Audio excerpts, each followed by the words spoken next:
Guardian, we've picked up a high-gain transmission. Origin point is somewhere along the coast, near the Cosmodrome.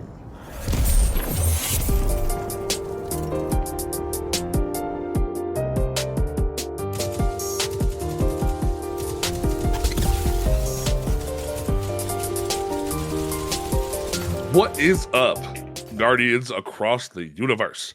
It is time for episode 45. 45. I never thought we'd get here. We're almost to episode 50. It's going to be crazy. But episode 45 of the Cosmodrome Radio podcast, the show all about D2 and all the great things about it that we love to talk about. It's going to be a very spicy episode this evening because we are on week 2 of Glitch Watch, or what Tower, what'd you call it earlier? The craftening! The craftening. The craftening! and the fallout that has been the craftening. We're going to be diving. Okay. You can thank Pandel for that one. She came up with that. Jesus. But yeah, we're going to be diving. It's on point, though. It's on point. It's so true. So we're definitely gonna be diving into that nonsense. We're gonna have Professor Cajun, aka Florida Man, educating some people this evening, because man, things are about to get spicy in the neighborhood. Don't forget, folks, that you can listen to this podcast every 24 hours after the show over on Apple Podcasts, Google Podcasts, Spotify, YouTube, all those great places. We were a little late this week because I was a little bit busy, but we got back on track. So make sure you check that out if you didn't listen to last week's episode. We are doing our best to keep up with that. You can also just check out the VOD every week if you just want to listen to that. But just in general, make sure that you are tuning in to what's going on. You can check out the merch store, shop. I just got sidetracked by a noble name in the TikTok chat, said Craftdemic. I'm dead. God, I'm dead. I love it. But don't forget that you can listen to this podcast on all those great places. You can check out the merch shop at shop.cosmodromeradio.com. If for some reason you cannot find us on a platform, just go to cosmodromeradio.com and you can find us there. You will get suited up. You can follow us on Twitter at Cosmodrome Radio. Check us out. We love that you guys want to support this show, so definitely make sure that you are doing that. Now, my name is Panda the Paladin. I am a tired-ass Titan because it has been a rough few weeks here in the Destiny space, but we put in work. Below me here is the president of the Others Evil Wrath fan club, somebody who was very happy that the ornament for Wicked Implement was in the Bright Dust shop this week. David, how you doing? I'm doing fantastic, actually. Can't complain. All right. And then we have the newest member of the Cosmodrome Radio family to join the streaming world, out here putting in work and whatnot. Sour Mom, how you doing? I am doing all right. Just living and surviving like always. How you doing, Ed? I'm all right. It's been a very interesting 2 weeks in the Destiny world. We keep running into some interesting situations and whatnot. The craftening is upon us. And then we have everyone's favorite Florida man, Professor Cajun. Geek, how you doing, bud? Doing good. Enjoyed a nice little week, a week-ish away from Destiny 2. Got to play some other games, but good to see the community is not disappointing with some of its takes. Oh my God, man. Oh man, it's going to be an interesting discussion.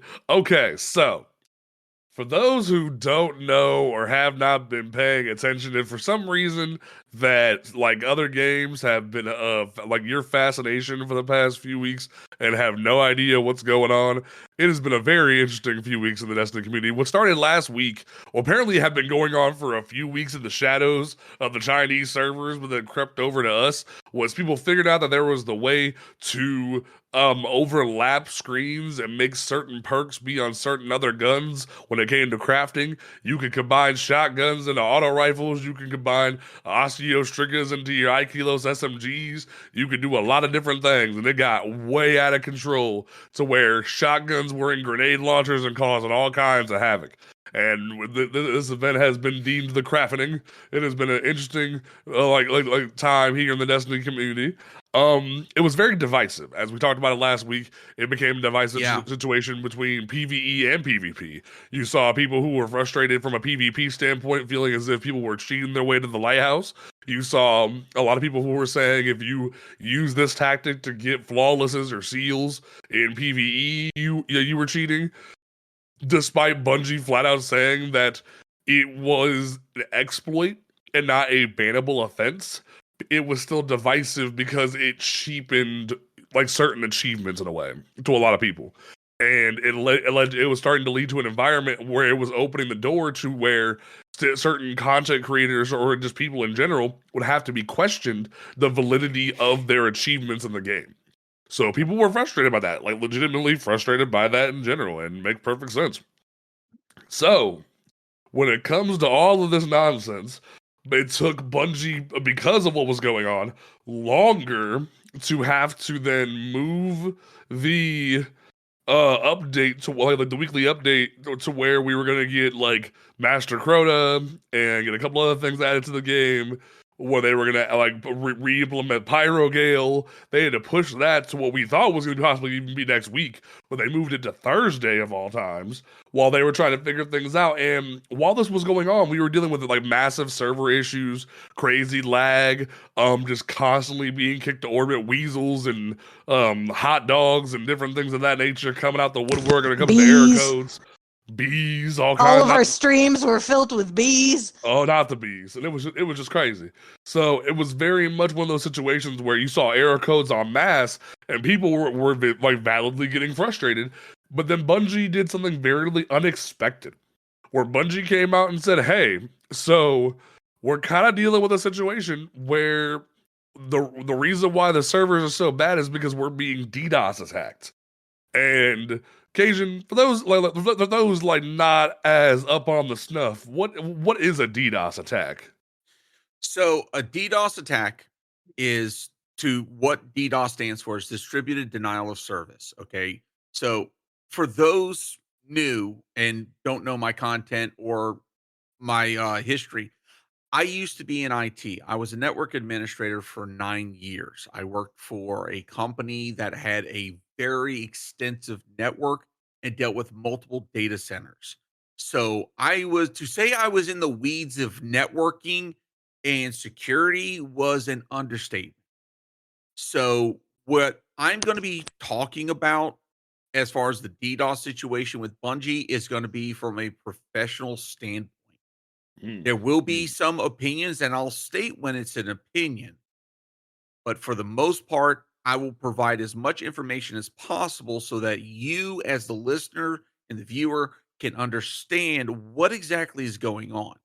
So, a DDoS attack is a malicious attempt to disrupt the normal traffic of a targeted server, service, or network by overwhelming the target and its surrounding infrastructure with a flood of internet traffic.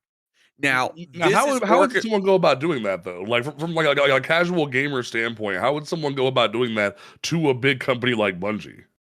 So in this case, it would take thousands, if not hundreds of thousands, if not close to the millions of different bots in order to literally, it's a matter of spamming either commands or information towards Bungie's servers. Now, this would require a fair amount of expertise or gleaning of Bungie's communications between the client side, our installation on a computer, to Bungie's server infrastructure.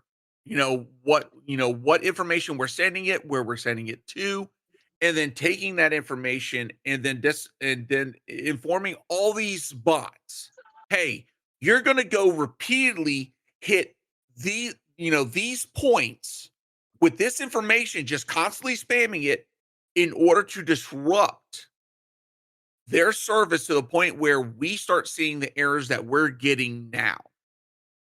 That's essentially DDoS.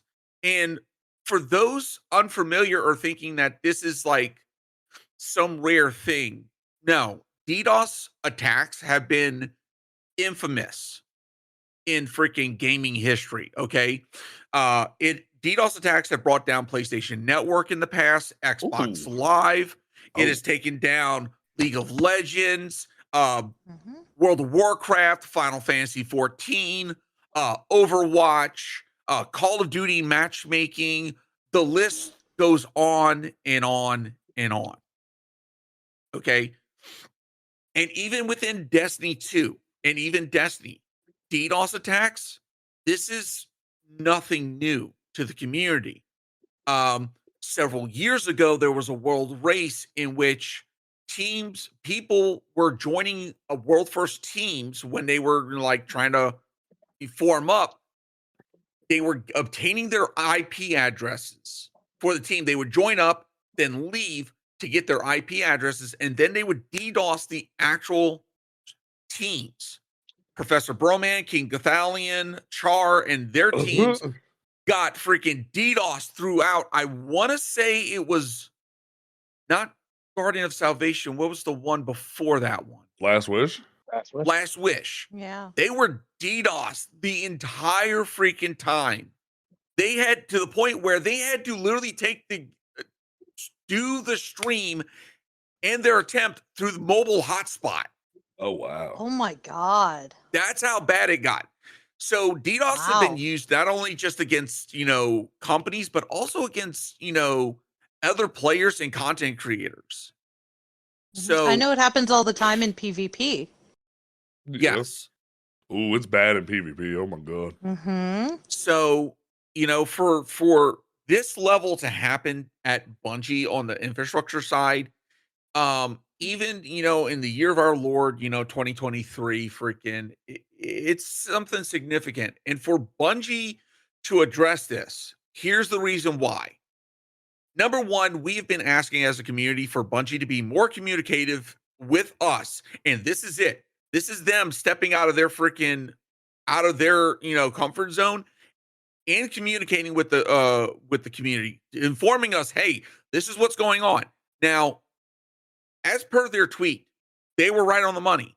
You normally do not want to talk about freaking DDoS attacks. And the reason why is that this emboldens individuals to continue the attack. Now, we've already seen it within the community. And if you've been listening on like Reddit as well as on Twitter, there is a group of individuals that are upset because Bungie is stopping the crafting. That Bungie is returning us. That doesn't make any sense. Back to the state. Because they want their funny guns, Panda. Yeah. Yeah, but like, we'll talk about. I'll look into this. We'll dive into that. We'll dive into that. This is where this is my opinion at this point. Where people are, so reliant, so heavy on freaking exploits to the point that they're willing to attack Bungie in a game because they can't get their way. To me, that is toxic. Oh yeah, beyond the form of toxic. It screams in entitlement and narcissism to me. But for me, it's one of those things of like, it goes back to how I've always said about like, what do you get from cheating in Trials of Osiris? Or what do you get from cheating for a world's first raid? You get to sit there and know that your run wasn't valid, that your try of that wasn't legit. Like, heck, I got a freaking Igneous Hammer this weekend doing the ambit crap, and I was like, I mean, it's the role I wanted, but I'm not the biggest fan of 120s, and it's like, I came here mostly to see Saint, because I miss seeing Saint. I don't really care, and it kind of bugs me that it took this much to get here because of how bad card-based matchmaking is. It's one of those things of like, but like, it's why do you get validation from doing this crappy thing? It doesn't compute to my brain, and it makes me wonder what is their stance and their brain power on it, because what would you gain from that? I'm gonna say this outright. These are along the same individuals that believe that cheating is acceptable, is valid, and to me, that's bullshit. Yeah. Because all you want is the reward without the work. And to That's me, exactly what they want. And to me, they get pleasure out of knowing that they got away with it. Right. And to me, If that's your level of thinking, you don't belong in the internet. You do not belong in, multiplayer gaming. Stick to single player games. Stick to offline games, because you are not meant for the internet if that's your level of thinking. Honestly. Mm-hmm. Agreed. Absolutely agreed. So as we saw on the 19th, Bungie put out a post on their help stating that over the past couple of days, we've seen a spike in error codes and disconnects. The team has confirmed that these error codes are not related to the planned fixes for the recent crafting issue and are instead a result of DDoS attacks. While we typically don't confirm these type of attacks and don't plan to in the future for general game security reasons, there's a legit reason why you never, as a company, want to confirm a DDoS attack. Going back to the tweet, we believe it's the right thing to do for our players to communicate the added pressure to our systems given recent circumstances. We want to thank our players for the patience as our team works swiftly to ensure the integrity of the game and continue to implement our roadmap for future stability improvements. Okay, so why doesn't a company want to talk about DDoS attack? Because one, you're acknowledging the attack. Number two, you're acknowledging that they are getting and they're basically harming your infrastructure to a point where you're rendering their services unavailable. Pretty much. So you're emboldening them to continue. And that's what we've been seeing this entire week. We still get the error codes. We still get the freaking kickouts. Now, yes, I have not been religiously playing Destiny 2 this week. I've been playing other games. I pop in like once a day, and I've gotten kicked multiple times. Yeah, I've gotten kicked as well. I played up today. Got invited with some friends to go do Crowdish Raid. I wanted to see how the new Oversoul drop rate was, which, by the way, holy crap, fucking love it.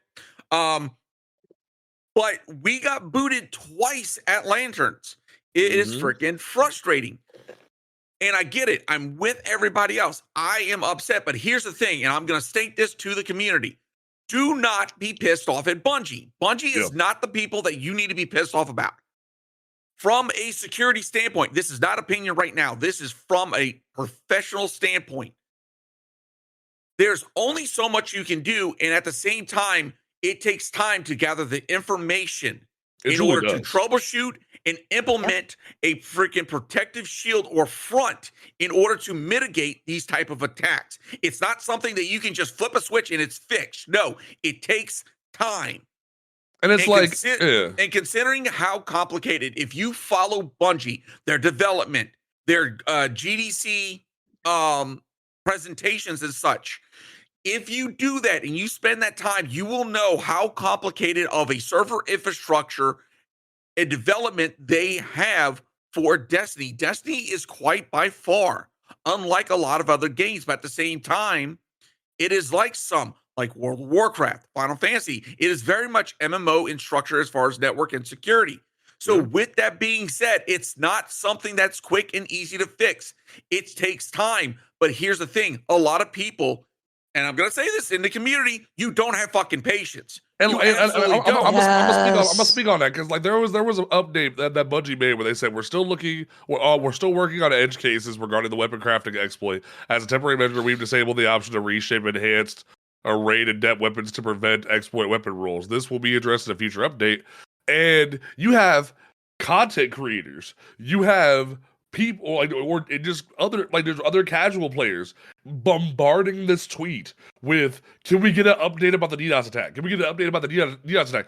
You are lucky that Bungie even shared that they were DDoS attacked. They put themselves in jeopardy of further attacks by being transparent with us, and yet you're asking for more and more and more. Like, do you think they're going to be able to prevent a DDoS attack within 24 hours? Like, are you serious, bruh? There's no way on God's green earth. I remember when freaking when Microsoft was DDoSed, and like you saw game server after game server. I remember there was Xbox Destiny players who were mad they couldn't play Destiny. Like, these things don't just get fixed willy nilly, and yet you see people getting furious with Bungie in these tweet replies, asking say something, do something, and it's like, what do you think they're doing? Do you think what do you expect them to do? Like mean, like, do you think they're gonna like pull something out of their butts and just hand you the on a silver platter? And it just doesn't make any damn sense. And at the same time, talking about that tweet that you pointed out from the Bungie help, the comments, I've seen some really good takes as far as this. And there are people that are saying, hey, don't be demanding Bungie give us more information about the DDoS. Let them handle it. It's going to take time. But then I see tweets like this. And I'm not going to say who the user is, but I'm just going to read it. Y'all seriously need to fire some people. Multi-billion-dollar company struggling to fix exploits for a week while getting DDoS. What are we doing? All right. Let's set some fucking facts straight. Number one, Bungie is a private company, meaning from a public standpoint, they are not required to release their financials. They're not. So we do not have 100% concrete proof written and signed by Destiny and Bungie, by Bungie, stating what their financials are. That being said, if you know where to look, the Wall Street financial section, you can get an estimate of their profitability from the past year. And in 2022, they had a recorded estimate profitability of 453 mil. That is fucking shy of a multi-billion-dollar company. You know why people are saying it's multi-billion-dollar, Cajun? They're saying it because of the Sony buyout. Because of the Sony acquisition. But here's the other thing. The community, they see that big number, but they don't understand. When there was a contract signed, an agreement signed that went before the SEC, when one company buys another, you have to go before the Security Exchange Commission. Yep. You have to detail out everything. Every freaking cent, every damn dollar. And when you do that, when you go through that, guess what? That's also released out to the public because we have to know what's going on. And guess what? Information is free, people. Google is fucking free. Yeah. It doesn't take a second to freaking read through that and understand that Sony not only bought Bungie, but they detailed out exactly what was the reason why, what the Bungie is supposed to do with that money. And guess what? It wasn't for Destiny 2. It wasn't for Destiny 2. They paid for services. They paid for employee buyout. Because guess what? The employees were the shareholders. Yeah. Yep. And it details it out. And when you read through that information, you realize that Bungie did not receive a blank check because even part of that money is still being withheld from Bungie because they have to meet milestones. Because now Sony is responsible for what Bungie does as a company. And that did not take effect until this summer. And I would love to let Cajun cook because, like, when Cajun cooks, it's a spicy time. I need to get on a shirt. That's a great shirt quote. But like, when Cajun cooks, it gets spicy. but like to sort of like sum up what he's throwing down is that's why it's so frustrating when content creators and like different people you see on Twitter are like saying, "Oh, Bungie has all this money. Why don't they just hire new people?" They can't, or like they don't have. They are able to hire more people at their leisure, but they're not able to. They doubled their freaking employees in a year. Right. How many companies do you know actually do that? Not many. They went from a rough estimate of 900 employees to now over 1,600 in a year. Yeah. Bungie's been hiring, but even then, it takes time to implement them, put them into their departments, and it's still going to take time to see that work to come to fruition. Training takes a long time. It's not night and day. It's not a 24-hour whiz-bang solution fixed. And it's like, it's one of those things, especially if anyone's been following the controversy that's been going on with Unity right now, where people have, like casual people have started to learn how game development truly is and how complex it is. Like, we could be screwed right now. Like Bungie did not have to tell us what was going on. Bungie could have left us in the not dark. at all. They could have just said, "Hey yo, we're not gonna tell nobody about what's going on." They could have just said, "Hey yo, we're not gonna tell you what's going on with the game." But instead, they chose to be transparent and say, "Hey, we're being attacked." And it sucks. And the sucky part about that is they're giving validity to those attackers. And it sucks even more. So they're having to navigate trying to implement a fix while also trying to navigate through the situation of, hey, these people want validity, but we also need to be transparent with our people. So that's what they're dealing with on that entire grand scale. So I feel like people need to like slow down their roll and let Bungie take the time they need. Because, like, truth be told, Bungie didn't even need to give us a Master Crota yesterday. Bungie could have let that crap offline. They could have said, like, since all this is going on, we don't know when you're getting it. But instead, they wanted to still do right by the community to the best of their ability. And look what happened. People out here trying to make busted, crafted, adept weapons. And it's like, y'all keep being stupid and keep doing stupid shit. And it's just like, why? Why do you keep trying to break the rules? Why can't you just play the game the way it's supposed to? And that's what gets so frustrating. Watch all this go down. So, in summation, act right. Act right. Give Bungie the time they need to implement a fix. It will come. You really think Bungie's okay with just letting the game live like this? No. Like, up in like you gotta like I don't even want to think how it felt to be a Bungie dev this past weekend, seeing the game on fire from the craftening. Like, my God. They're on. What was the term? I can't remember the term that Joe Blackburn called the dev team. Absolutely on point.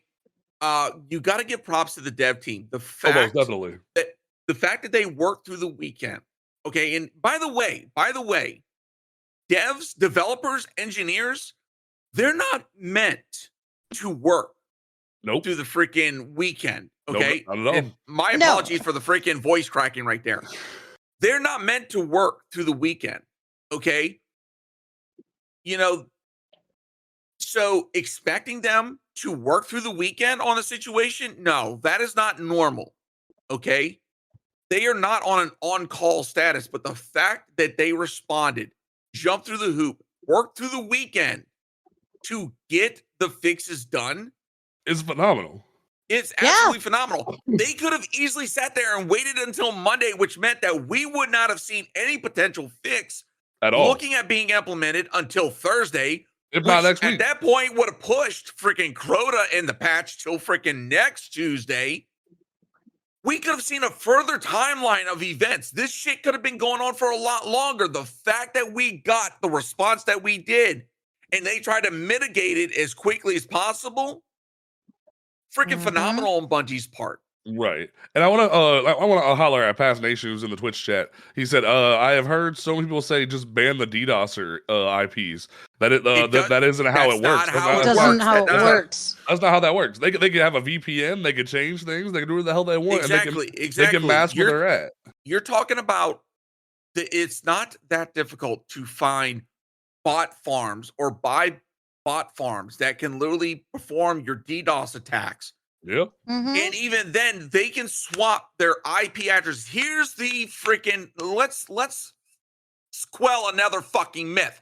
Let's go. IP bans. IP bans are not a 100% concrete, freaking definitive security measure. They are temporary. News flash into everybody, unless you are a information security expert and you have it set up at your home. Every common user uses freaking temporary public IPs. In other words, within about 72 to 48 hours, you're getting a new public IP. It's temporary at best. Okay? So at best, you're going to get a 48 to 72 hour reprieve. So seriously, my router has gotten so many brand new public IPs, it's not even funny. And then let's say, God forbid, Bungie does IP ban me. I go pull the plug, wait 5 minutes, plug it back in. It's going to get a new one. Yeah. And I'm back on my bullshit. It's that simple. Okay? There are other security measures that Bungie could look at doing as far as banning people, but the problem is that when you're talking about so many different ways and vectors that attacks can be driven, like Panda said, the bots could be using VPNs. That puts another layer of information that the security team has to dig through in order to mitigate. But even then, okay, hardware banning.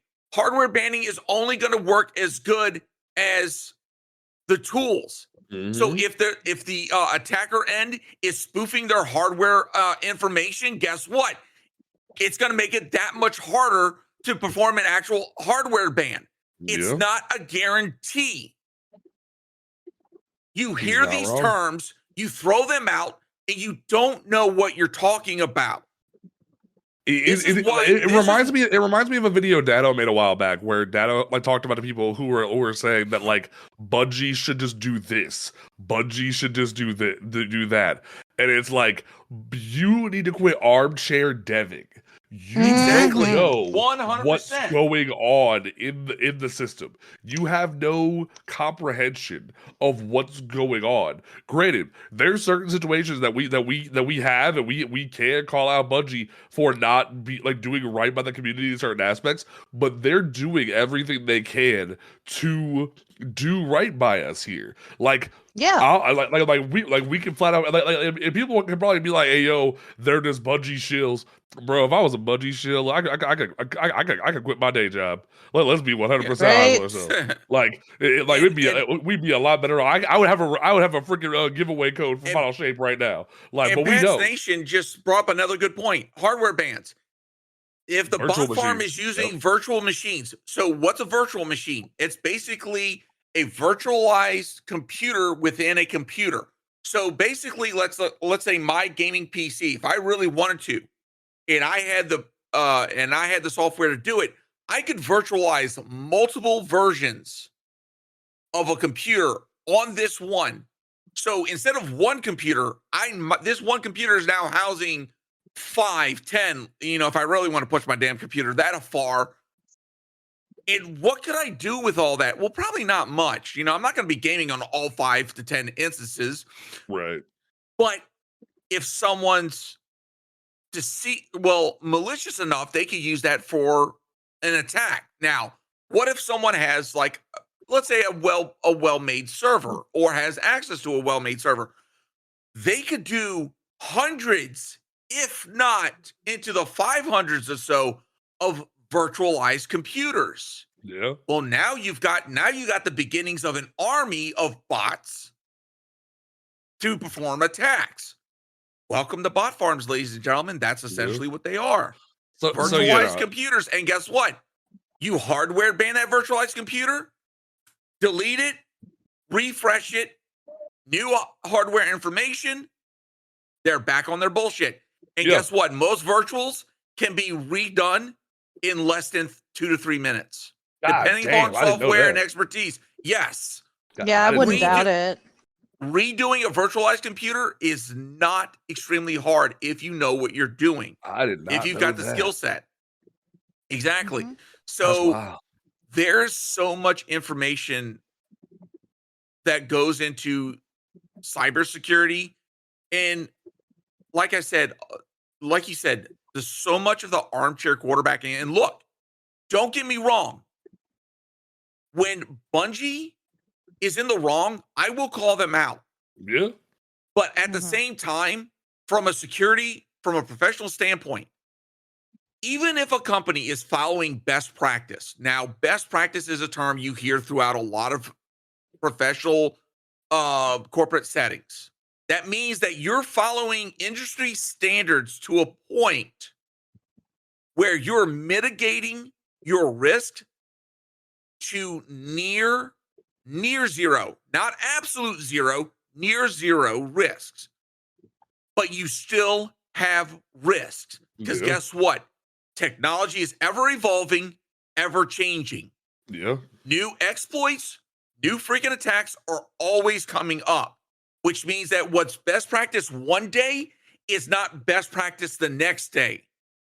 So even if Bungie was actively on best practice every single day in order to fight, it doesn't give them 100% guarantee no and your money back freaking warranty against tax. It means that it's reducing the potential for attack, but it's still there. Right. And it's like I don't like to anybody who would even dare try to put in a reply or something like that Bungie owes you something for an attack. How would you quantify that? Like what does Bungie owe the you? audacity of that kind of statement doesn't make any freaking sense. But like at the end of the day, folks, give Bungie some grace. They've made mistakes in the past, but give them some grace on this and give them some time.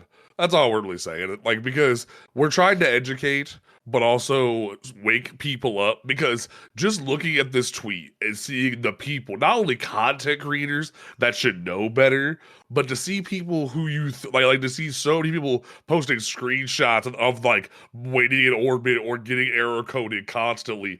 It's like, what do you think you're achieving by posting that? So it's just give Bungie some grace and go from there.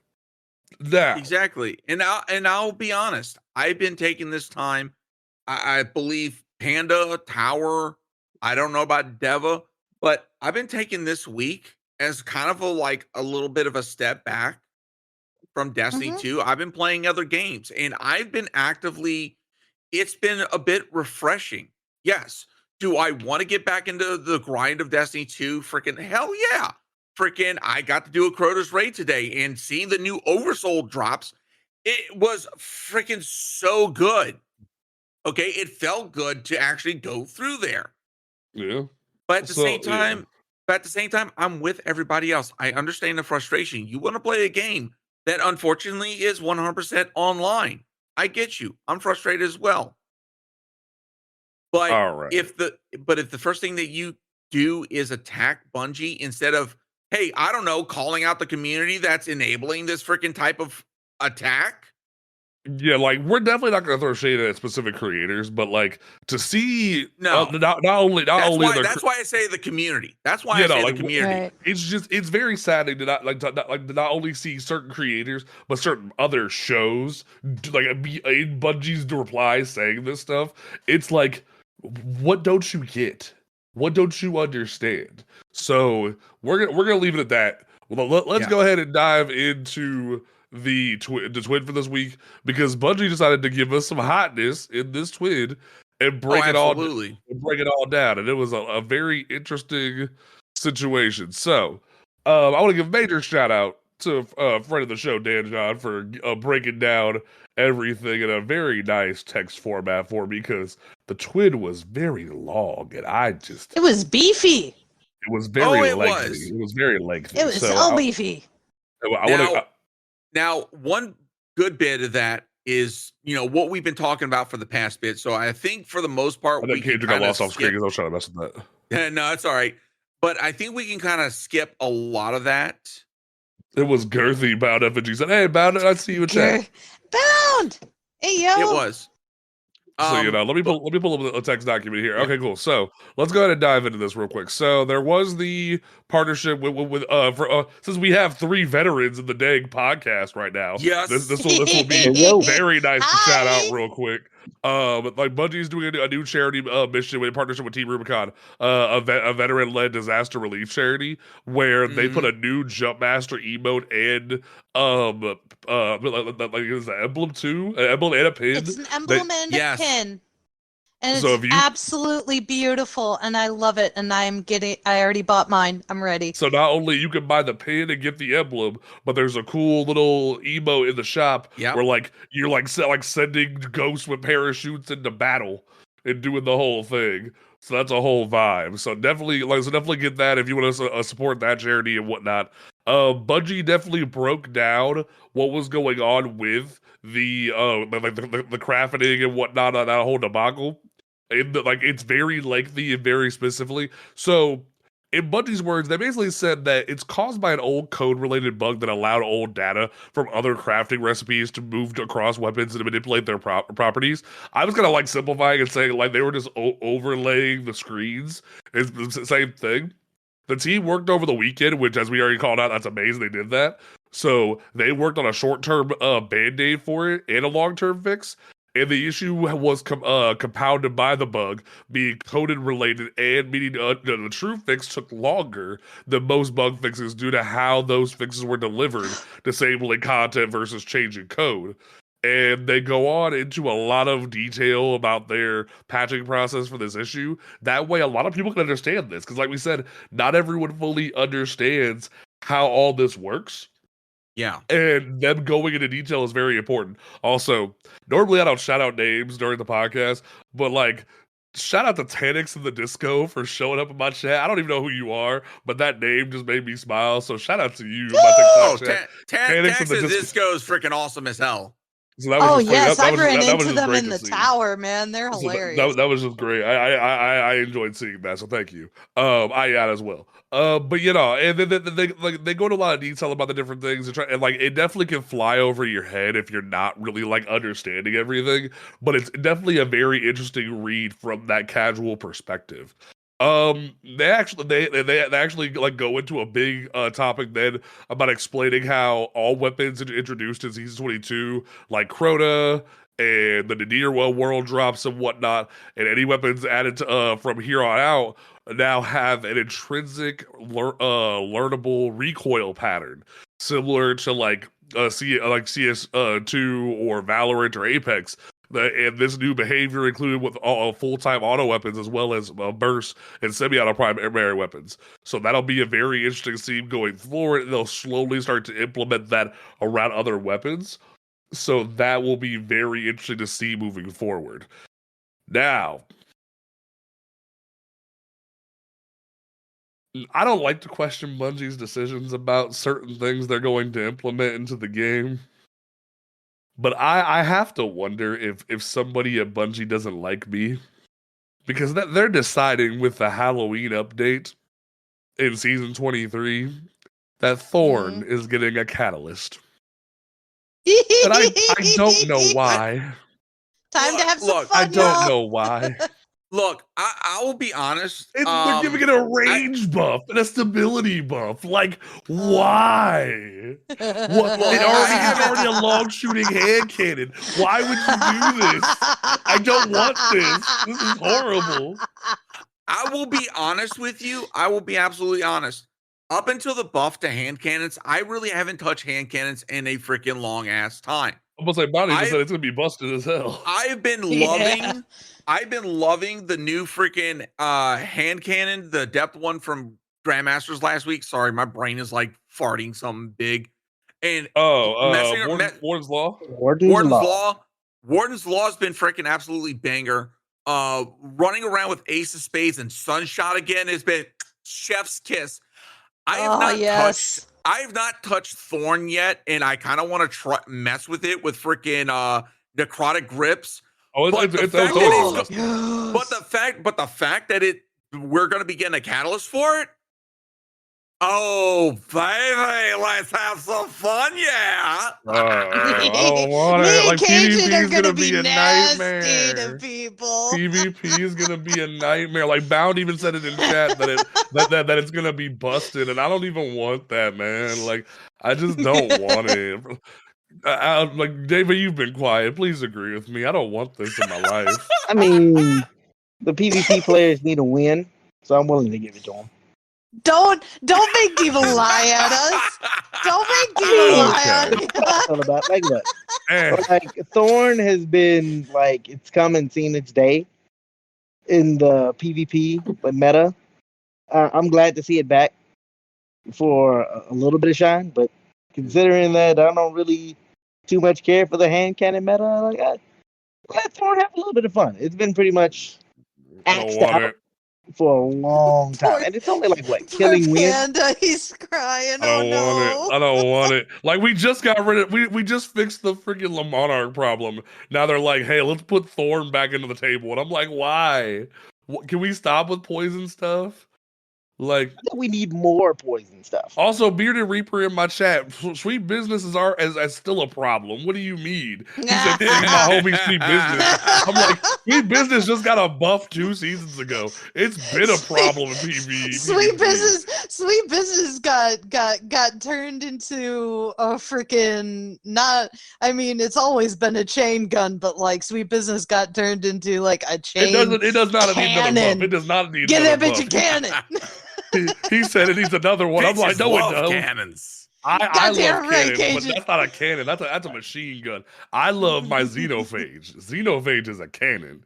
There's a difference. Anyway. No. Okay. It's funny. mixed. It's funny that Firms brings up only thing worse than Sweet Business Titan is anyone with Jotun. It's funny you mentioned that, considering freaking the supers, especially Warlock next year. That new aspect. See, their fire soul is going to be. I thought you were gonna call me out for being a Jotun maiden, but like, okay, cool, that works too.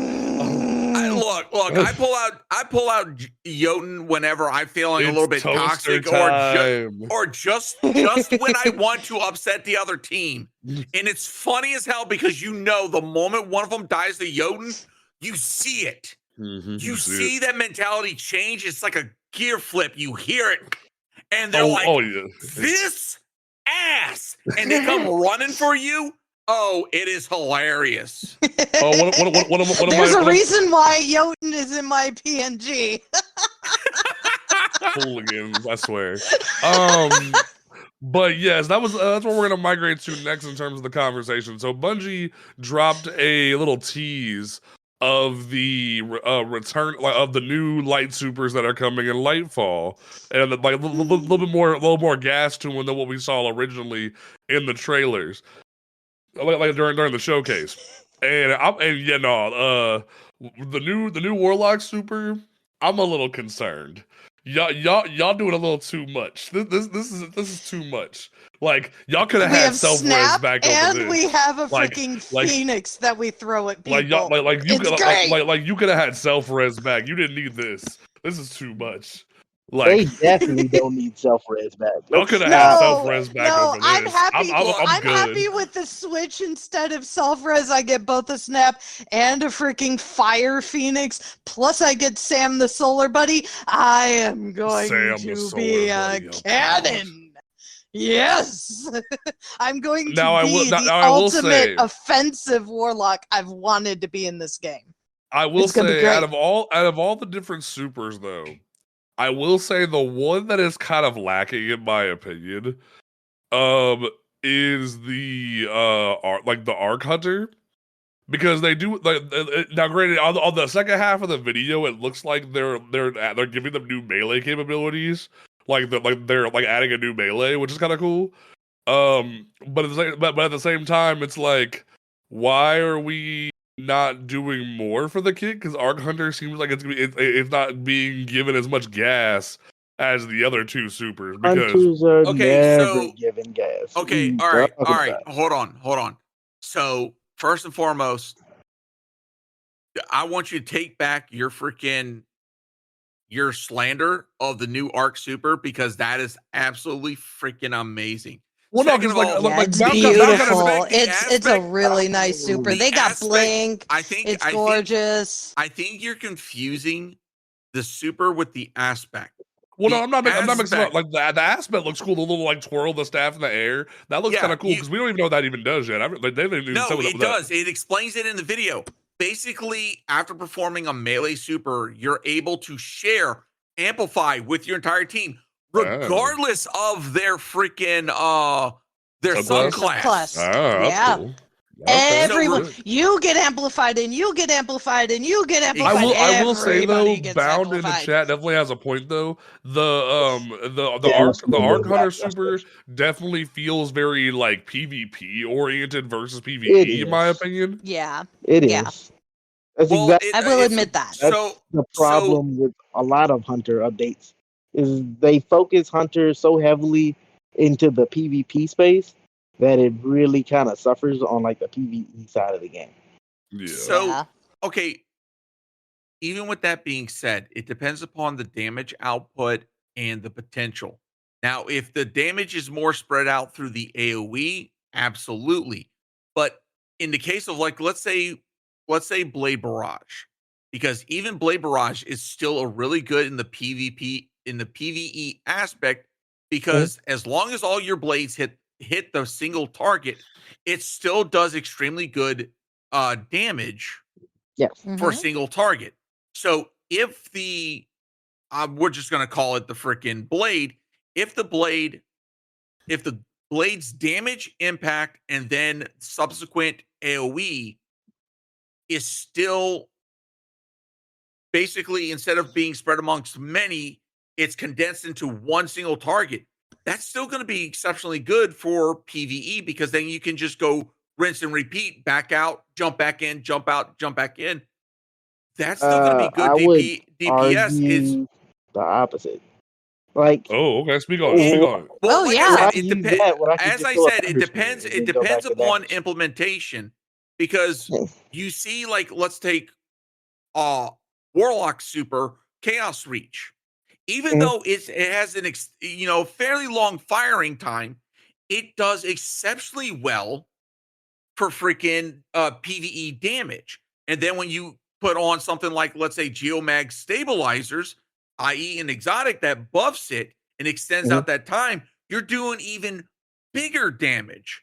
So if Bungie were to incorporate something, let's say an exotic, that's going to hone that Oh my Arc gosh. Hunter super to where, instead of, like, I don't know, instead of doing the AoE, the knife just does a freaking flat out damage right at the target or whatever it impacts to, that could change it from an AoE type super to a single target super that still I has mean, blink capability. I'll be honest with you, it just seems to me kind of like how, like, Titans use Thunder Crash in PvP or PvE, and they just run around with the other one in PvP. That's kind of what it seems like. They realize that people don't like using Arc Staff, and instead of fixing Arc Staff, they were like, "All right, here's some new Yeah, hot I can agree with that statement. I fix it." definitely can agree with that Because statement. Where it's Yeah, like, I But can agree with that but also, too. but It does all- feel like kind of a cop out a little bit when it comes to Yeah, Arc 'cause- Staff. but also look what Bungie has done with supers as far as exotic interactions. I mean, look at Titan recently with Pyrogale. Now the freaking one of the least used supers now has an actual Bungie, I want my use check, in by the way. PV. Now I need my money. I need my now money. actually has Give a me freaking that valid money. use Bitch in better have my PvE. money. I'm And not it's saying through that it does and it's it. through Pyrogale. I depending upon what Bungie brings to the table next year, this super could have implementation within the PvE realm, but at the same time, for PvP super, I feel that it's freaking fantastic. And like, well, For I will give David this PvP thought. super, I think it'll be S tier. Yes. I think it'll be pretty good because it'll allow you to, like, attack from different angles, get in and get out.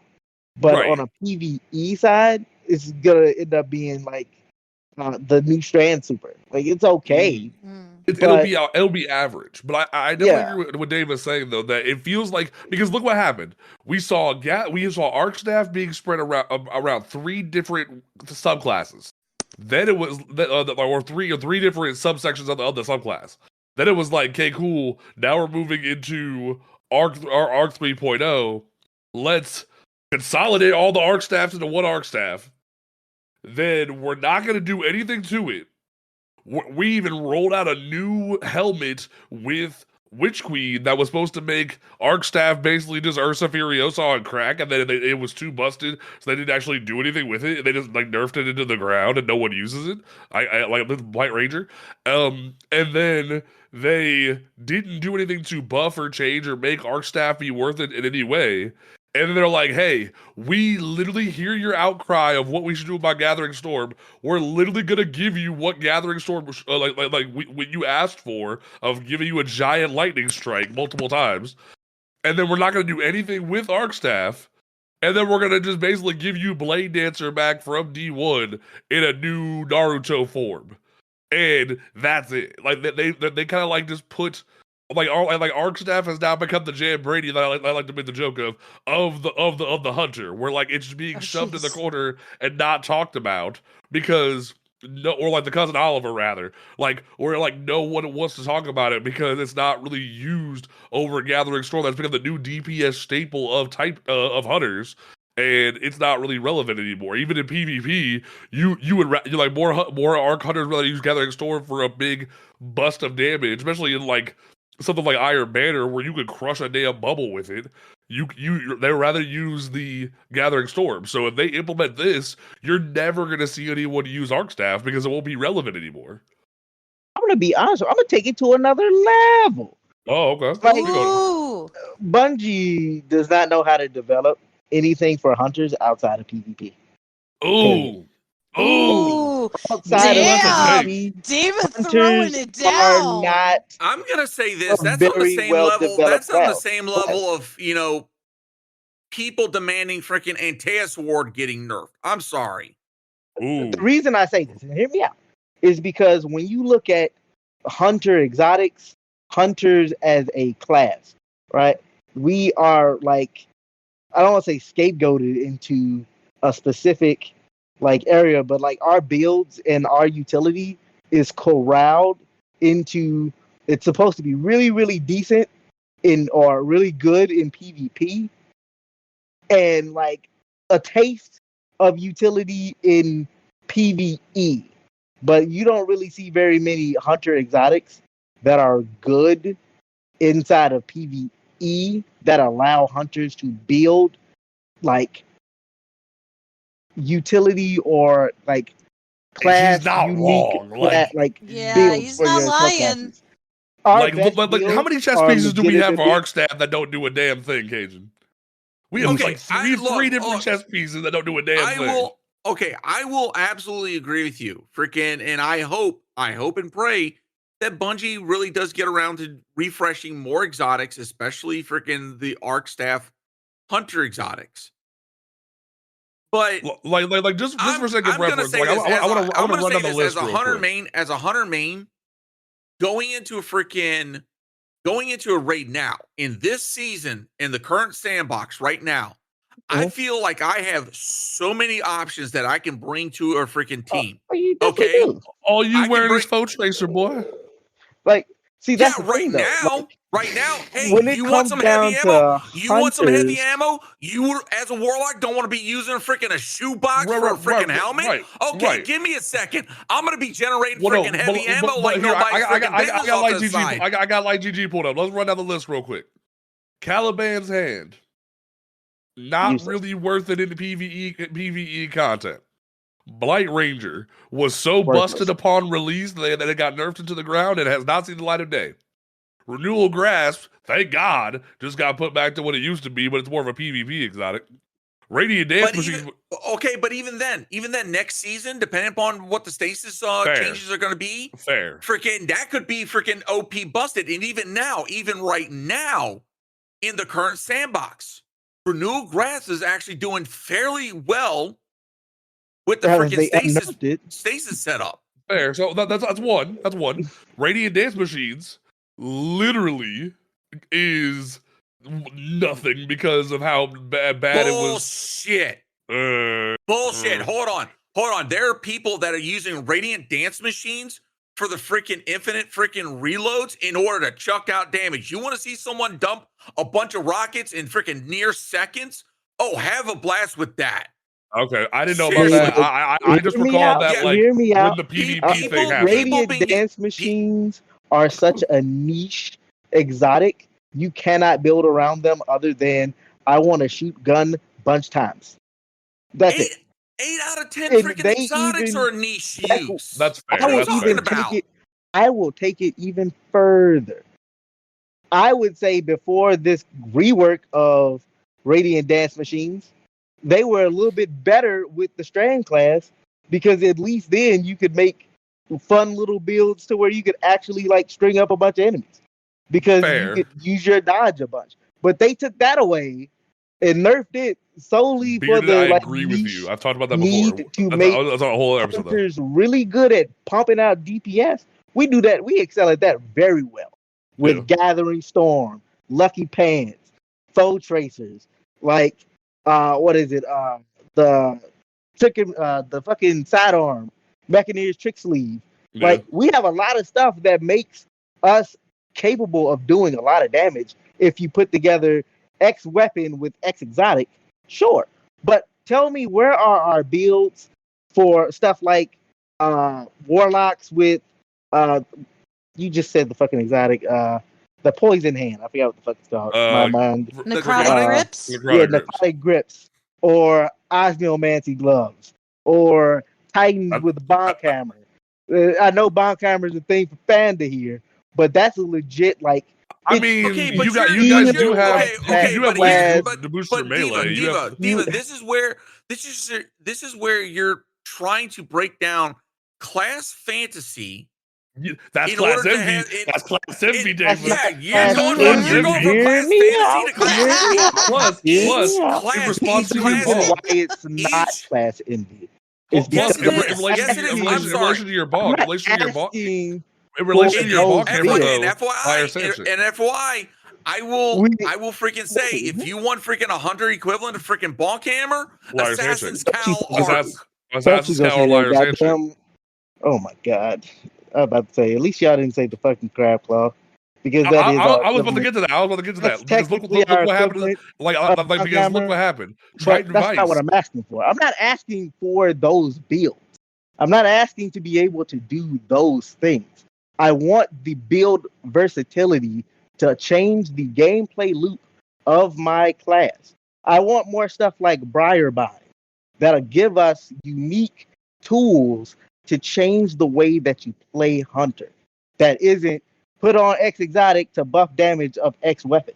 That's fair, because I will give David that, because look at something like I can't remember Sir Tarakne's Facade, where literally you have to specifically use the grapple grenades to get woven mail, or Triton Vice, where Triton Vice doesn't really do a whole lot when it comes to glaives, but Bungie is giving glaive damage boost back to Titans with Synthosepts, and it's gonna make Titans the more relevant glaive class again.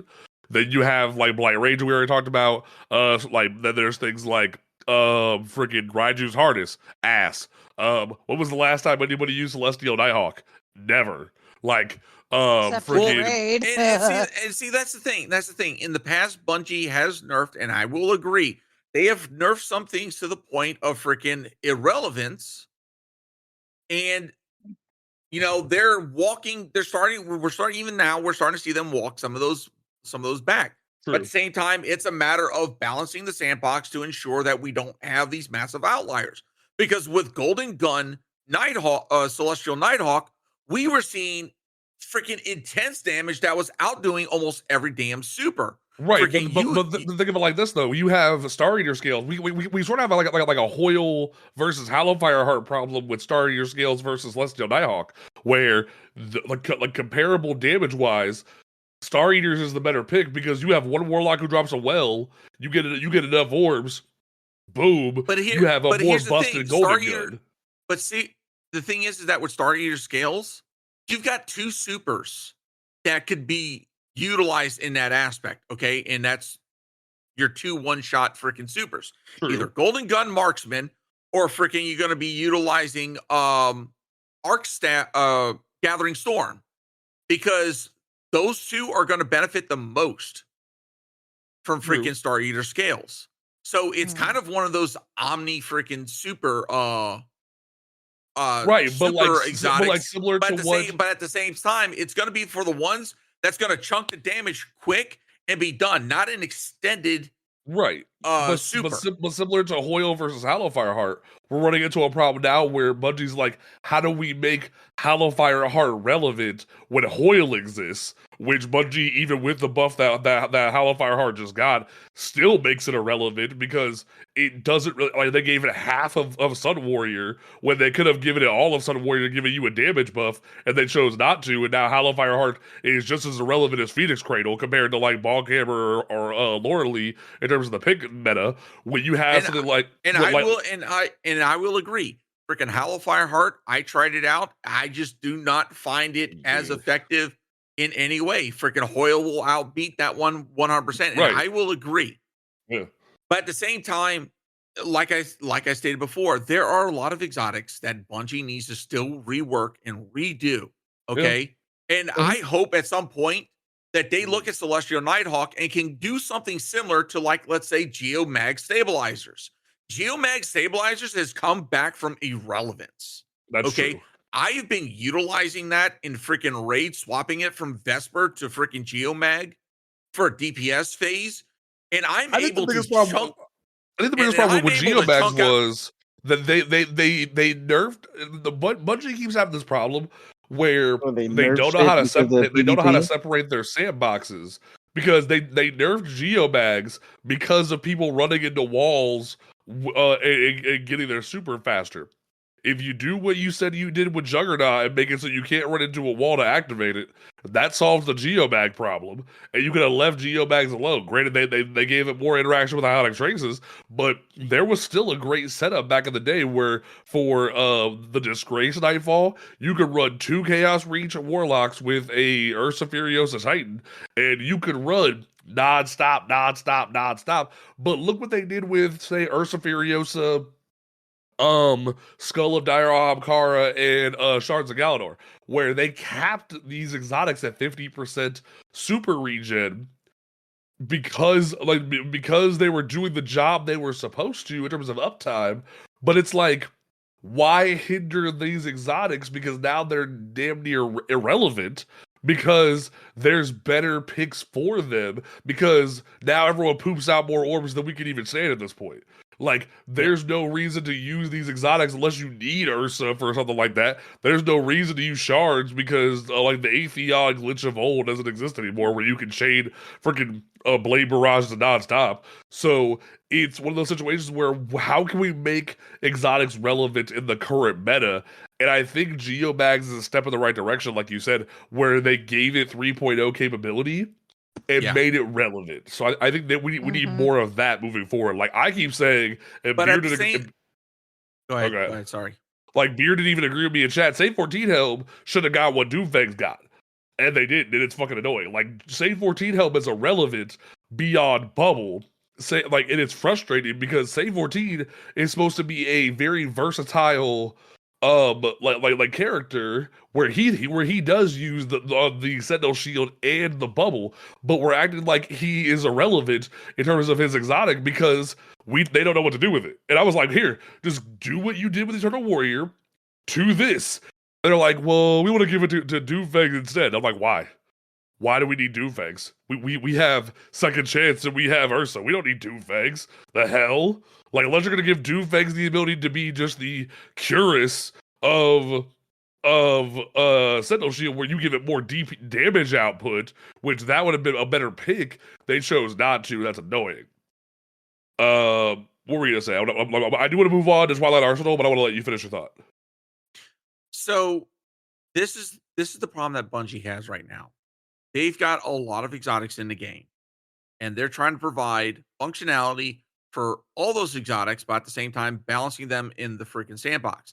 The other thing that Bungie has the issue is that they also have to still contain that within the game fantasy, the class fantasy of each individual. Okay, when you look at a hunter, you think stealth, you see sneaking, attacking from a distance, etc. Titan, in your face, bonk, melee, freaking rush, charge, shielding. Okay, warlock, caster, magic, smartful playing, and also utility. All of these different classes, all three of these classes have unique fantasies, and Bungie has to find a way to make these exotics utilized in that fantasy, but at the same time functional. And this is one thing that Bungie still has to find a way to improve. They need to find a way to improve this. I agree that there's a lot of exotics on both sides, all three, absolutely, that need to be reworked and brought back into not only into that fantasy, but also into that utility. So that way there's a broader selection. Yeah. But I'm going to say this right now, hunter exotics are not as bad as a lot of people think. And as someone who plays a lot of PvP, I'm still finding more and more exotics that have good functionality.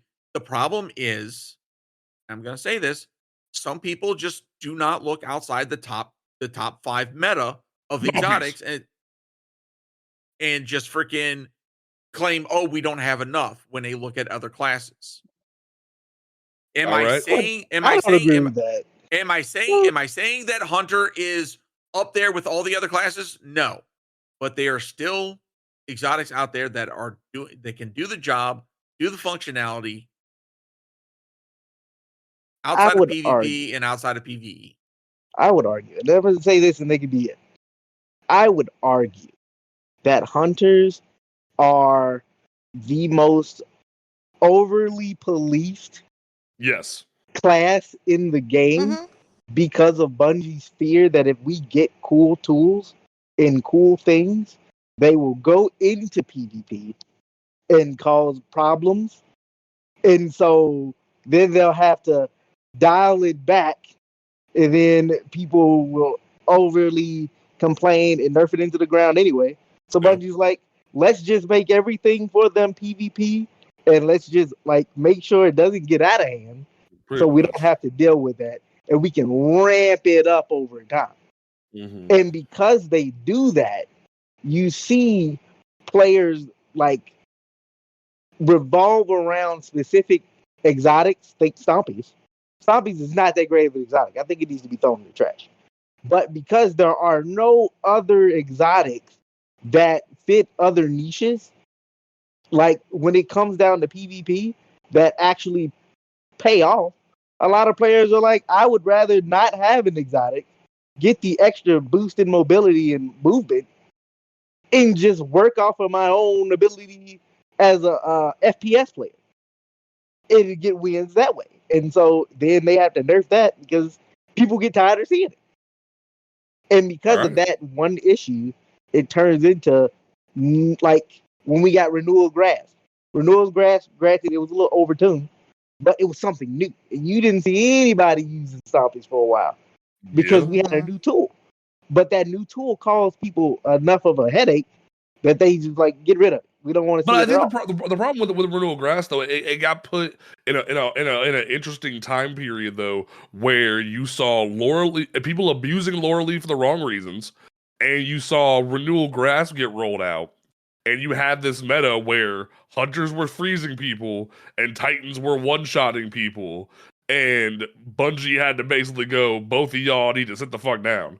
So that's because people were abusing that at PvP. But as we've said multiple times, build tools.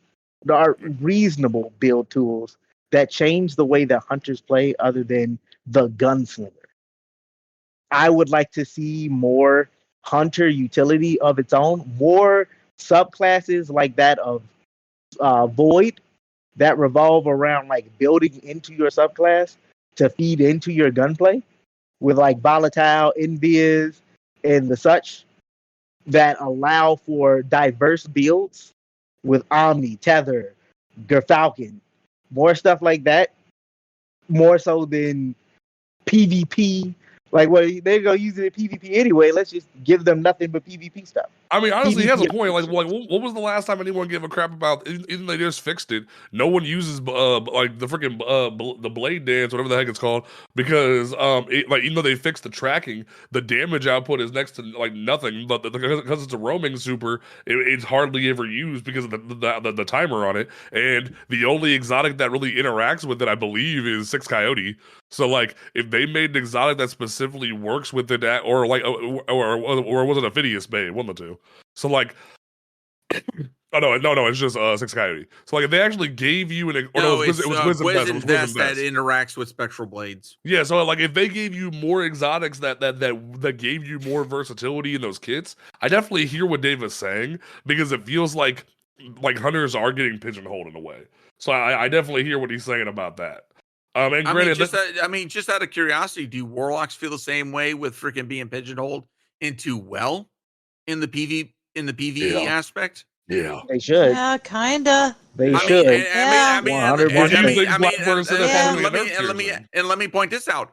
we've already heard from the freaking dev team that freaking, hey, expect freaking Well to get nerfed before Final Shape. It's coming. Well's going to get freaking knocked into the dirt, and then it's I'm calling it what's now. next? I'm calling it now. What's next? Freaking now we're going to be requiring every freaking Titan that goes into a PvE content to be hyped. a freaking bubble I'm Titan. I'm hyped. You know, I miss bubble days. Bubble days. And bubble days what's were great. Or like Bearded said, Banner of War Titan. Okay, you're gonna be Banner of War Titan because we need that healing. See, that's the one reason. But it's mathematically impossible to die in a well. Yeah, that's the one reason I've been saying. Dang it, Alchemy! Why'd you got to bring that up? You guys can look back at the time I've been on here on the show. Well is too good of a super, in a sense. It needs to be nerfed, not because it needs a nerf. It's because it's too good. You're forced to do it. Yeah, whether exactly. you want to or not. Every warlock is forced to use it because it's too good. That's the problem with it. It's not that it's busted, it's that it's the most stock thing. And granted, someone like friend of the show Dan John will even say it plays directly into what it's supposed to be because it creates that the healer like cleric type player, but in reality it's the only way to be that cleric, and it's the most accessible tool for even basic warlock players. It's like, hey, do you have a well build? Do you have Phoenix Protocol? Put it on, and you can excel. Versus with Bubble, back in the day, was the only tool you had prior to Forsaken. It was every Titan's job to have your Bubble on tight. And I miss those days, man. I remember those days, man. And I'm gonna say this. I think hunters need some of that utility. Speaking of Titan supers, let us carry on. Titans coming in the Final Shape.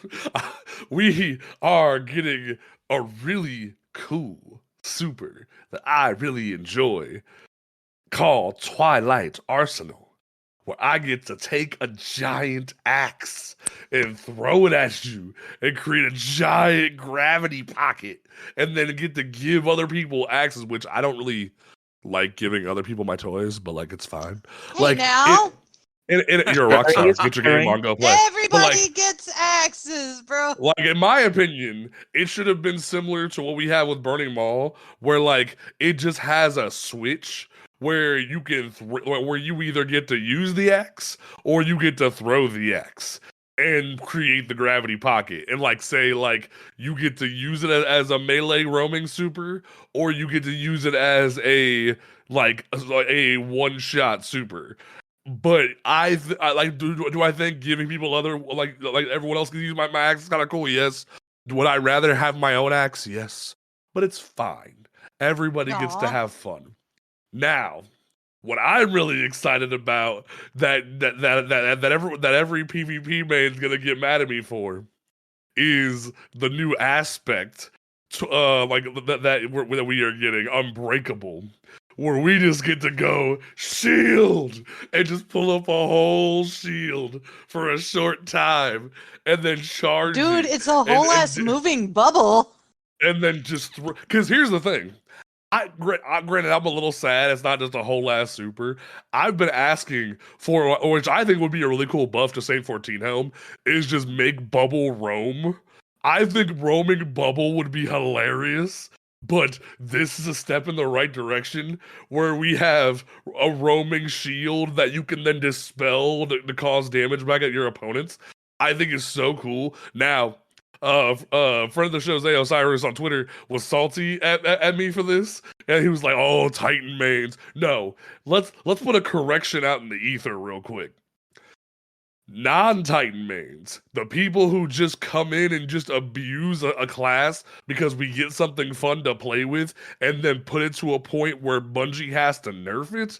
You are the people who are the problem. You are the toxic individual. The people who say, "Oh, I'm a warlock main," or "Oh, I'm a hunter main," but Titans are just so good that I have to use it. I don't like you people. you can get the hell about my sandbox because I want to play my sandcastles. I mean, my roaming bubbles and have fun. But it's fine. Like literally, that's the biggest problem that we have. I have said this for a while when it comes to the Titan bubble, and I have gotten some pushback on this, and I've gotten people heated when I said this. Bubble didn't need a nerf. No, when it comes to bubble, Bungie should allow us to be able to, or at least give us an exotic that allows us to shoot through the bubble. I agree. Because at that point, you give options versus freaking I agree. And to me, that's what you do. That's what you do to save 14 Make it so you can shoot through the bubble. I'm down. I think that would be some pretty cool functionality with Titan ramparts. No, we don't need Titans coming back like that. It'll actually have some PvE utility. It gives you shootable. I'm gonna say, yeah, Beard just put in the chat. First Ascendant lets you shoot through the little makeshift bubble, which they call it a cube, but it's literally a bubble. I don't understand that, but it's fine. But that's what I get frustrated by when it comes to the PvP community, and people aren't gonna like me for saying this. And Alchemy clip me when I tell you to for this. I get really frustrated by the people who say, "Oh, I'm a hunter main," or "Oh, I'm a warlock main," but Titans are just so good that we have to use them. Bungie made Arc 3.0 Titan. They said in the Vidoc, they made it specifically to be PvP oriented and to be a PvP focused subclass. And yet, people are like, "Oh, it's just so good. Oh, I have to use it." No, you don't. Figure out how to counter it. It's built to be the way it is. There are checks and balances in the game that make it function. You going in and giving it a high pick rate to the point that it literally cannot, where literally Arc Titan is at 80%, while Bubble's at 20 because of people needing Bubble for trials, and then in reality, the rest of the subclass is suffering, and then Solar, Stasis, and Strand are at 1.2 or 0.8% is ridiculous. Let there be other things, and we've talked about how Solar and Stasis need buffs, but you just abusing the subclass just because it's doing what Bungie wants it to do, and then making people more mad at the subclass is frustrating when people just especially casual players. I've seen casual players just love the fantasy of being an Arc Titan in PvP, and then they get nerfed because people are abusing it in high level play. That's what gets frustrating for a lot of people, is that you have people who enjoy barricades and enjoy the fantasy of the RPG that this game is supposed to be, an MMORPG. Bungie has stated this game is an MMORPG looter shooter, and they enjoy the RPG aspects. And then you're like, "Oh, I don't like barricade. I think barricade slows down PvP." Yeah, that's what it's supposed to do. Let it do what it's supposed to do. What about Rift? What about Healing Rift? Think on it. But yeah, I'll clip that for me. Each class has their utility. Bottom line. And if you don't like that each class has their utility, why are you playing a game that's got multiple classes? Because Destiny has the best gunplay in the FPS genre. It's not just an FPS. I've been saying that. It's an action years MMO. Now. Listen to the people that have built the MMO. game. But the thing is, though, and this is going to go take it to the next level. I'm going to take it to the next level. Too many players in PvP are so spoiled by the rapid chicken with your head cut off pace of PvP that there is like literally no room for actual tactical play outside of like certain game modes. People play Control like it's 6v6 Slayer. Team deathmatch. It's team deathmatch. They don't care to actually play. Even in Relic this season, just people wanna run go around. into They really Relic do. and just freaking shoot people and don't use the relics. That's been the biggest complaint from people this season. Speaking of PvP, this week with this patch, we also saw Checkmate deployed. Have any of y'all jumped into it yet? I have not. I'll be 100% honest with you on that. Okay. I'm going to say this to everyone wanting a game style similar to, more focused gunplay, less ability spam. That's it. Go check out Checkmate. I don't like that as a solution. I don't like that as a solution. I'll tell you why. Because I said this before, like right when Bungie announced Checkmate. If you keep giving people Checkmate, they're gonna want every mode to be Checkmate. They're gonna want Trials to be Checkmate. They're gonna want Comp to be Checkmate. They're gonna want Control and Iron Banner to be Checkmate because they don't like what Bungie intends this game to be. So they're gonna keep pushing for Bungie to make every game mode Checkmate, and we're going to see less emphasis on the RPG elements. Hell, just this past week with the Vidoc of the Warlock Super, people were like, we already have too much ability spam in the game as it is. Why are you giving Warlocks more ability spam? Because it's an RPG. That's what it's supposed to be. But you're gonna see everybody panic about how much fun Checkmate is, and you're gonna see like people outcry for more Checkmate, make Trials Checkmate, make Comp Checkmate, and it's going to become an environment where every game mode is just Checkmate, and that's gonna end in a bad way. I don't believe, and I will say this, I don't believe that Bungie should push Checkmate as to be the definitive experience. I believe Checkmate is hitting on what some people in the community have called for: less ability spam in the PvP, it being more skill. And now the definition of skill is also up to everyone's interpretation. And I will agree with that too. What one person sees as skill, another person may cry as ability spam or using OP perks, etc. Yeah. I've had a couple games of Checkmate, and I'll be honest, it felt really refreshing that I was relying more on my gunplay and less on my abilities, and didn't have to worry about, the other team cranking out a super every 5 freaking seconds. That it felt like a more tactical style of gameplay within the Destiny 2 universe with the gunplay of Destiny. So, like I said, it's a bit of a reprieve from the standard sandbox. Now, here's my response to that. Am I someone that still enjoys freaking Iron Banner and the freaking chaos that can evolve out of it? Absolutely. There's a time and a place. And I agree that Checkmate should not be pushed everywhere. Do I see it as a potential in the competitive space?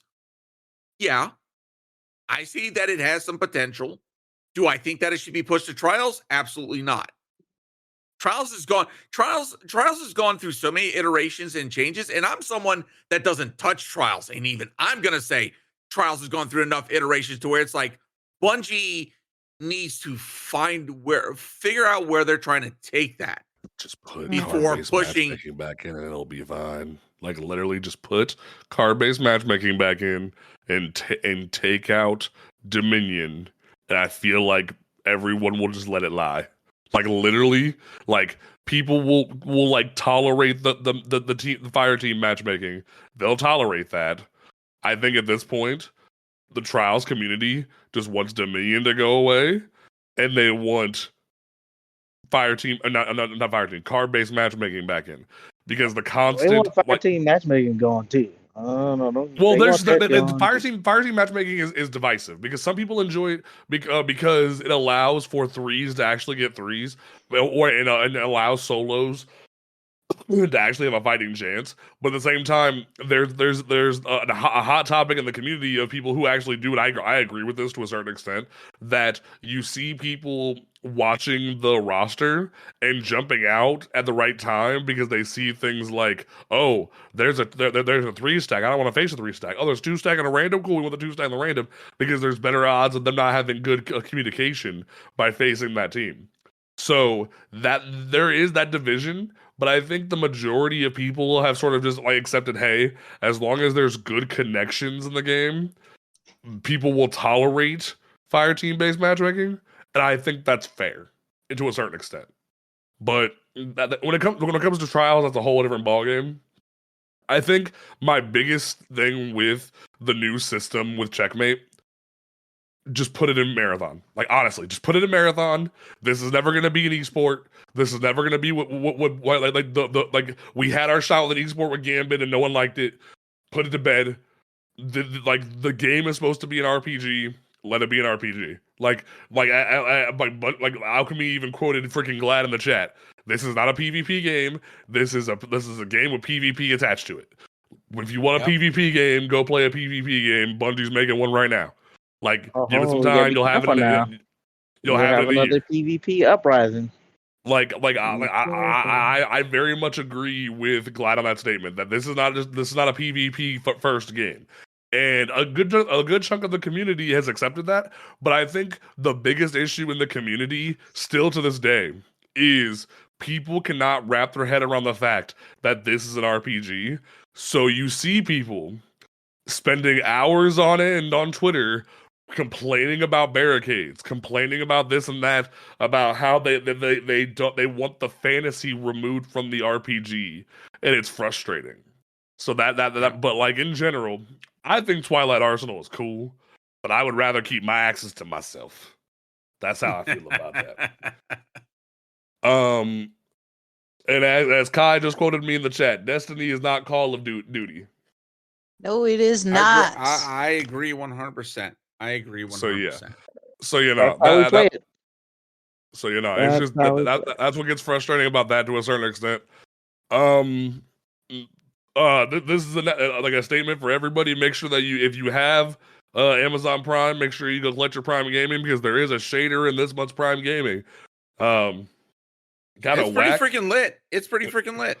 I do think Bungie's continuation of trying to make shaders be locked behind paywalls is kind of concerning, but it's fine. It's fine. And then Bungie did show off a trailer of the Pale Heart destination on YouTube because it got leaked. So they had to rush it out because someone leaked it on accident. I thought that was kind of funny. The Pale Heart looks beautiful. I really much enjoy it. So you know that was pretty much everything that kind of went down. I think the biggest thing that I definitely want to focus on though, as we wrap this show up, is please, folks, give Bungie some grace. Hold on. 1 second. Before we wrap this up, can we give a shout out to freaking both Carolina DX and Dirty T and Dylan for freaking, they got an honorable mention bonus movie of the week. Oh yeah, I saw that on the TWID. They did. Okay, if you haven't checked that out, Carolina DX did a TikTok, freaking phenomenal, showing off what was it, the seasonal Titan skirt, dancing to Shania Twain, freaking go. It gives you a skirt, it makes your legs all muscular. It's funny. It was freaking absolutely hilarious, and at the same time, well done. And the fact that, you know, Bungie shouted them out as a bonus movie of the week. Congratulations to all three of y'all. So you know, it definitely like that was definitely cool. But you know, like for my I usually don't go first for closing statement, but I definitely want to make sure I go first for this. Folks, please make sure that you give Bungie some grace. We don't know everything that goes into what they're experiencing from a network side. There have been times when it comes to the development, when the servers were just dog water and we were getting no communication for months and months on end, that we had a right and a reason to be frustrated to a certain extent. But with this, give them some time. Go touch some grass. Go make yourself a cup of Joe. Like wash your butt. Do something with your life. You do something else for a hot minute. Give Bungie some grace. Let them figure it out, and come back when it's fixed. Don't hop into people's streams and be like, "Hey, are the servers back?" Because that's what kept happening to me this week. Whenever I was on, is people will pop in my stream and be like, "Are the servers back? Are the servers back?" Like they had they were suffering. They were like, I will be honest. I've copied those statements and have put them into freaking block stuff. Either comment filtering or banned phrases, to where the moment they come in and they say something like that, or if they copy and paste that and freaking say that, they immediately it gets filtered out. I don't have to see it, and it has been an absolute freaking godsend for the mentality.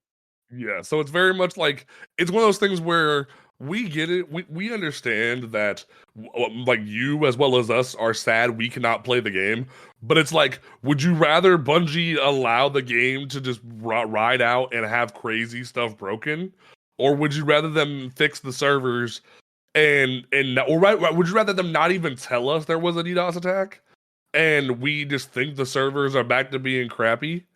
Or would you rather them be a somewhat transparent? Because the idea of people going, hey, Bungie's being transparent with us, that's great. And then 24 hours later, wanting another update, like they're magically going to have a fix immediately for it. Hell, they probably don't even want to tell you how they're going to fix it, because that will give more tools to the DDoS attackers. So exactly. FYI, from a best practice standpoint, you never share how you are fixing a exploit and or security threat, because if you do, you're giving the opponent freaking insight into your freaking security measures. Exactly. So I think my closing theory for the week is just going to be give Bungie some grace. Dava, my solemn hunter, how are you feeling? What is your closing statement for episode 45? My closing statement is just remember to have fun. Like, I know a lot of people are pretty hard pressed right now due to like the DDoS attacks and like a lot of like let's consider it cultural understandings of what the game is supposed to be. But just remember to have fun with the game. If you're not having fun, go play something else. This is a pretty good time to like dip off. There's a lot of good stuff out right now. A whole bunch of good stuff. If you want Diva's opinion on what you should be playing, don't you say it. Definitely be playing you some Baldur's Gate. You can bet on it. Look, it's a fantastic. Liza P just came out. Play some Liza P. Sync just came out. Early what was it? Witch's Fire just came out in early access on the freaking Epic Game Store. There's plenty of stuff you can be dropping a new DLC next week. There's plenty of stuff you could be playing in, like sitting out a lot of this storm, if you will. Like legit, just have fun. Payday 3 just came out. Miller Warfare said the chat. I ain't played no Payday game in years. My God. So Tower, what is your closing statement for this episode? I'm gonna have to agree with the both of you, Panda and Dava. One, give Bungie the patience, the care that they deserve while they're going through this, because freaking DDoS are a serious thing, and Bungie takes that stuff seriously. Look at what happened with the person who was threatening Dylan. Look at the freaking dudes that just got sued recently. Don't be stupid, people. But also don't be stupid. Don't be stupid. Yep. But also I got to agree with Dava, go play so many other things. First Descendants and open beta, freaking Starfield is out, Life of P, Baldur's Gate, all these other wonderful games. Just, let Bungie do their thing, go enjoy something else, and have yourself a good time. There's no need to be on Bungie's ass about, all this stuff, because they've already got enough stress as it is. Exactly. Cajun, what is your closing statement for episode 45, good sir? I'm going to say this. As a community, we had every right to request more communication from Bungie and to be more communicative and letting us know what their intent and their planning is with Destiny 2. At the same time, if we're going to interact with them, we have to also be understanding of a couple of key things. One, know what you're talking about before you engage. If you don't have an clear, concise explanation of your issue, it is okay to say, I'm not happy with the situation. And a discussion. You can stop it there. But accusing them of things that you have no basis on, over exaggerating details, or just flat out lying, I'm going to say this. Bungie has every right to ignore you as a player. They have every right to ignore you because you are showing bad faith in communication That is clear-cut honesty. And I am going to also join in with my other co-hosts with this. If you're unhappy with the game right now, step away. There are other games coming out that have been out, other games that have received amazing updates that are freaking fantastic right now. Take the time to go enjoy other games, or as we say in the freaking community, go touch some grass. What's that? Okay? Do yourself a favor, step away, disconnect, because guarantee you, when Bungie resolves the issue and brings Destiny, the services back to a stable function, it will be ready for you to jump in, kick some ass, and get loot. And we'll still be here covering and talking about this. Yep. All right, folks. Don't forget that you can listen to this podcast on Apple Podcasts, Google Podcasts, Spotify, YouTube, all those great places. The next day after we wrap the show up, you can listen to last week's episode right now if you missed it. You can follow us on Twitter at Cosmodrome Radio. You can check out the website. If you, for some reason, can't find a link to anything, check out the website, cosmodromeradio.com. You can also check out the merch store. We still have our Courtesan design up. We have our Pride design still up. Definitely check those out. If you want to support the show, check out shop.cosmodromeradio.com. We will be back next week with a brand new episode for you folks. So get ready, and we will catch you Starside. Peace out.